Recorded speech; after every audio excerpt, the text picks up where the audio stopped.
Entendes o que estás lendo? O podcast que te leva através das páginas da Bíblia, livro por livro, capítulo por capítulo. Uma exposição bíblica emocionante. Aperte os cintos e embarque comigo nesta viagem.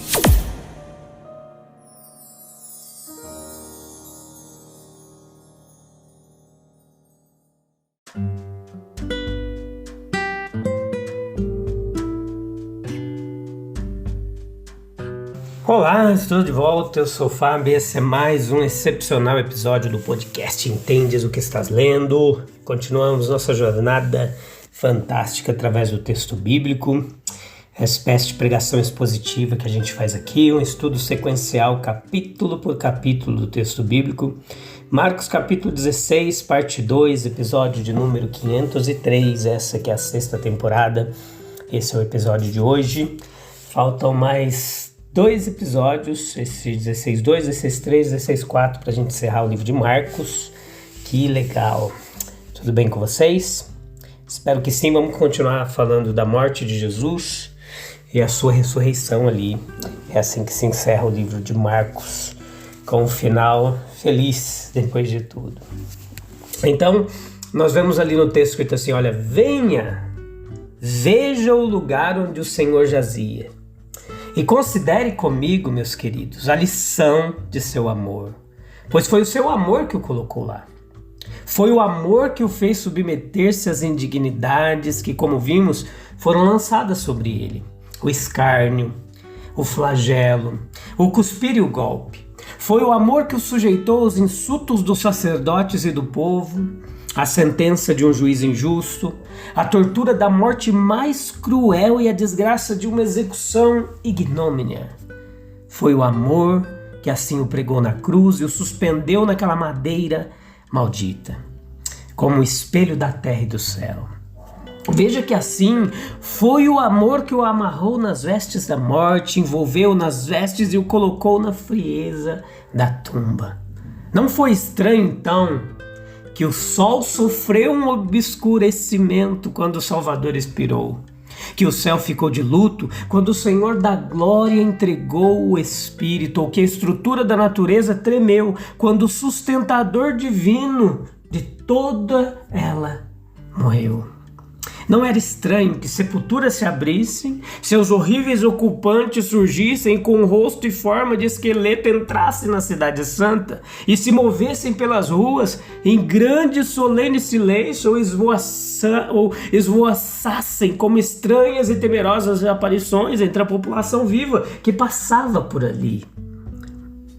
Venha, veja o lugar onde o colocaram e onde o Senhor jazia. O amor gera amor.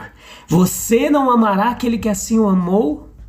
Ou melhor, você pode deixar de amar aquele que assim o amou antes de tudo e acima de tudo?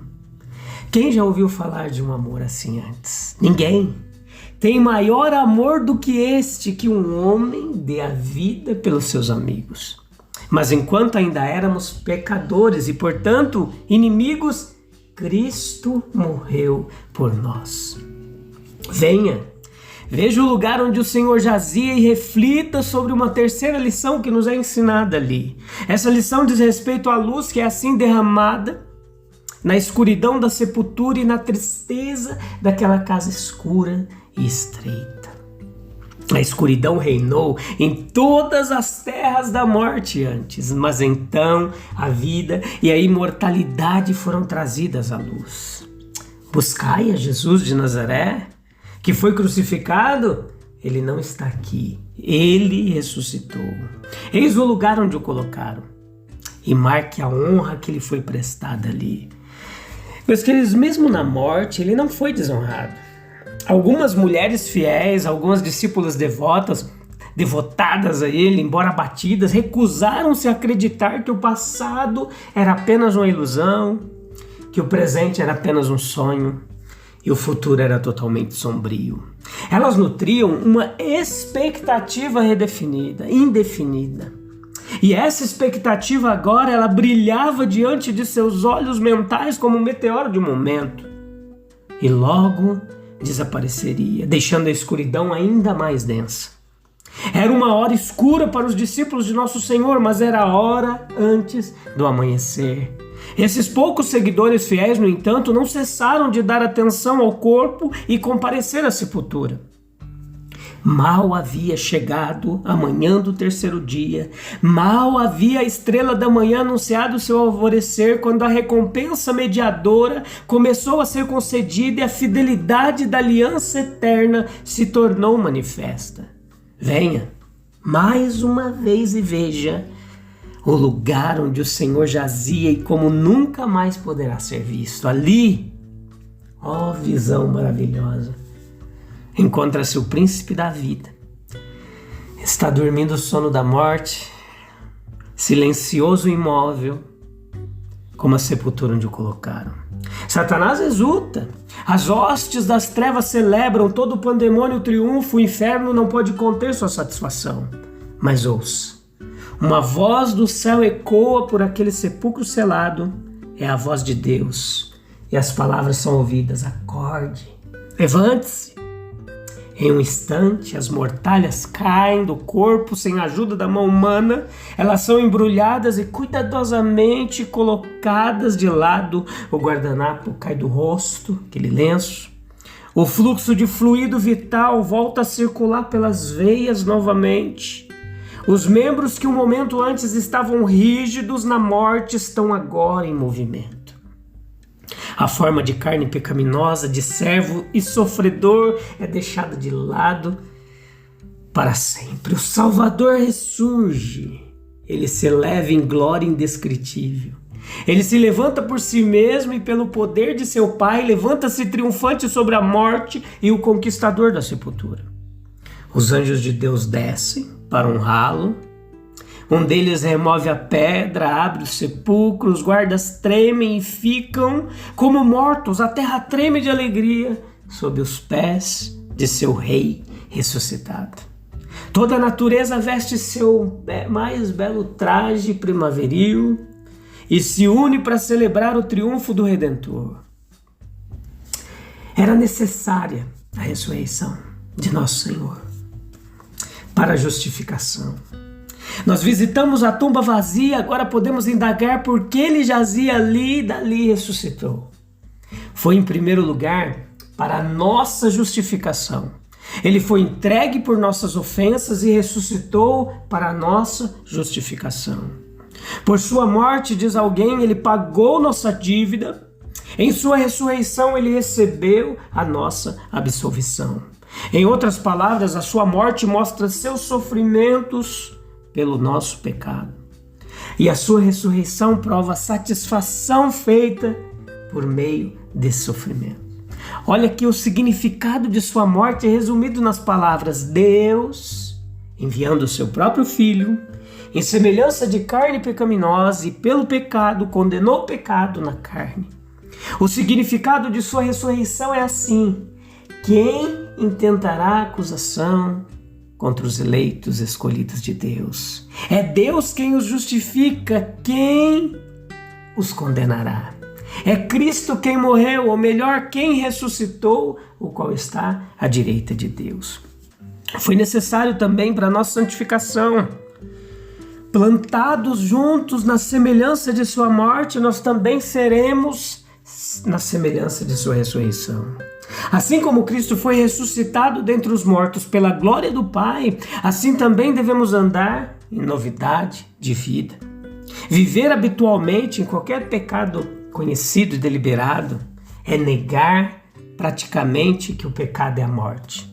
Ceder presunçosamente ao pecado é ignorar o fato de que Cristo ressuscitou dos mortos. Perseverar no pecado é resistir à influência da ressurreição de Cristo e fechar os ouvidos ao forte chamado que vem do sepulcro vazio, dizendo: desperta, ó tu que dormes, e levanta-te dentre os mortos e Cristo te iluminará. Agora nós voltamos para algumas ilustrações práticas desse assunto de santificação. O que é um santo? É aquele que ressuscitou com Cristo e age de acordo, buscando as coisas do alto. Embora esteja nesse mundo, ele não é desse mundo, ele está acima disso. Sua conversa, seu tesouro, seu coração, sua esperança e o seu lar, tudo está no céu, de onde ele procura o Salvador. A pessoa santificada está no oceano desse mundo, mas ele não tem afinidade com isso, ele não está conformado com esse mundo. Ele tem uma temperatura mais alta, digamos assim, pois o amor de Deus é derramado em seu coração pelo Espírito Santo que lhe foi dado. No entanto, a sua influência é grande sempre para o bem. Com Cristo, o Senhor, morremos para o pecado. Com Ele ressuscitamos para a vida que agora iniciada na terra se tornará perfeita lá no céu. A ressurreição de Cristo é necessária para a nossa ressurreição. Agora que Cristo ressuscitou dos mortos e se tornou as primícias, ou seja, o primeiro dos que dormem o sono da morte, ele destruiu o último inimigo, que é a morte. Nós estaremos adaptados à nossa futura morada. Carne e sangue não podem herdar o reino de Deus, portanto os vivos serão mudados, os mortos vivificados, e todo o povo de Deus, vivos e mortos, glorificados juntos. Porque esse corruptível deve se revestir de incorruptibilidade. Esse mortal se revestirá de imortalidade. Venha, observe o lugar onde o colocaram e ali veja os frutos da morte de Cristo e os benefícios de sua ressurreição. Venha, busque o perdão e a paz que os justificados possuem. Venha, garanta a santidade e a felicidade dos santificados. Venha e se entretenha na esperança segura e certa da ressurreição para a vida eterna. Consideramos a humildade de Cristo, insistimos em seu amor. Agora nós podemos nos regozijar na luz que ele derramou sobre a tumba. Estamos nos apressando para aquele lugar de onde nenhum viajante retorna. Buscai a Jesus de Nazaré, que foi crucificado, e da mesma forma nós buscamos Jesus, embora condenado como nazareno no espírito, da pergunta desdenhosa: pode alguma coisa boa vir de Nazaré?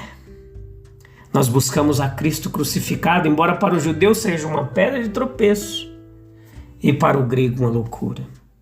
Não nos envergonhamos da ofensa da cruz. Não.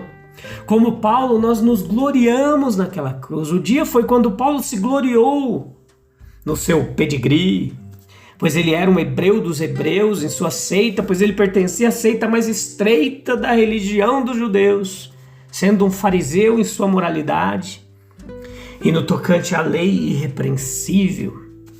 Em seu aprendizado ele foi criado aos pés de Gamaliel no selo da aliança abraâmica, sendo circuncidado no 8º dia. Em sua franquia romana, ele nascido livre, em sua cidadania um cidadão de uma cidade nada insignificante naquela época. A sua terra natal, Tarso, lindamente situada na planície. Ele com seu zelo perseguidor arrastando homens e mulheres para a prisão. Mas uma vez que seus olhos foram abertos, uma vez que seu coração foi renovado, uma vez que ele obteve misericórdia, então seu motivo de glória foi completamente mudado. E ele dizia: Deus me livre de me gloriar a não ser na cruz de nosso Senhor Jesus Cristo, pelo qual o mundo está crucificado para mim e eu crucificado para o mundo. Não veremos seu rosto, até que seus pés estejam novamente no Monte das Oliveiras. Não podemos segurá-lo, como aqueles que o seguraram pelos pés e o adoraram. Nós não podemos falar com ele, nem ministrar a ele como certas mulheres nos dias em que ele esteve aqui nessa terra. Não podemos servi-lo à mesa como Marta, nem derramar óleo sobre a sua cabeça como Maria. O que então nos resta fazer? Me diz aí, como nós vamos expressar o nosso amor a Ele? Nós devemos pensar nele, acreditar nele, orar a Ele, aceitá-lo como nosso Rei, nos submeter à sua vontade, invocar seu nome, tomar o cálice da salvação, manter sua memória vívida em nossas almas, anunciar sua morte, gloriar-se em sua ressurreição, participar do sacramento da ceia, que é o memorial de sua morte e ressurreição, monumento. Venha, veja o lugar onde o Senhor jazia e deixe a visão encorajá-lo. Não tema a morte. Você acredita naquele que conquistou a morte. Não tema a sepultura. Você ama aquele que não está mais nela. Não tema o inferno. Você acredita naquele que o resgatou disso. Mas tema o pecado. Afaste-se dele. Vai e não peques mais. E a pergunta, capítulo 16, versículo 3 e 4. Quem nos rolará a pedra? Eles mesmos não conseguiram rolar a pedra que fechava o sepulcro, porque era muito grande. E essa experiência tem sido repetida muitas e muitas vezes. E a gente vai falar sobre isso no próximo episódio. Eu te encontro lá, sem perca de tempo. Tá bom? Um abraço, até breve. Que Deus continue nos ajudando. Até lá, até o próximo episódio. Tchau, tchau.